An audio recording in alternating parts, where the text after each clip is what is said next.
2015లో జరిగిన సంఘటనకు 11 ఏళ్ల స్మరణ. సముద్ర తీరంలో సాక్ష్యం. క్రీస్తును నిరాకరించిన 21 మంది విశ్వాసుల వీరమరణం. ఫిబ్రవరి 15, 2015న ఐసిస్ ప్రపంచాన్ని ఉలికిపడేలా చేసిన ఒక భయానక వీడియో విడుదల చేసింది. ఆ వీడియోలో 21 మంది క్రైస్తవ పురుషులు, వీరిలో ఎక్కువ మంది ఈజిప్ట్ లోని మిన్యా అనే ప్రాంతానికి చెందినవారు. వీరు పేద వలస కార్మికులు. అలాగే ఒక ఘానా పౌరుడు ఉన్నాడు. వారు సైనికులు కాదు, వారు తండ్రులు, కుమారులు, తమ కుటుంబాలను పోషించేందుకు శ్రమించే కూలీలు. లిబియాలోని ఒక సముద్ర తీరంలో నారింజ రంగు జంప్ షూట్లతో చేతులు కట్టివేసి వారిని నడిపించారు.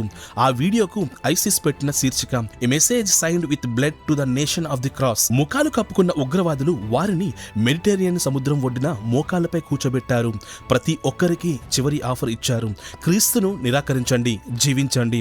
ఒక్కరు కూడా యేసును నిరాకరించలేదు. అలలు తాకుతున్న సముద్ర తీరంలో మరణానికి క్షణాల ముందు కొందరి నోళ్ల నుంచి వినిపించిన మాటలు, యా రబ్ యేసు, ఓ ప్రభువైన యేసు. వారు తమ విశ్వాసం కారణంగా శిరశ్ఛేదం చేయబడ్డారు. తరువాత వారి శరీరాలు షీటే సమీపంలో ఒక సామూహిక సమాధిలో లభ్యమయ్యాయి. ఆ మృతదేహాలను ఈజిప్టుకు తీసుకువెళ్లి కుటుంబాలకు అప్పగించారు.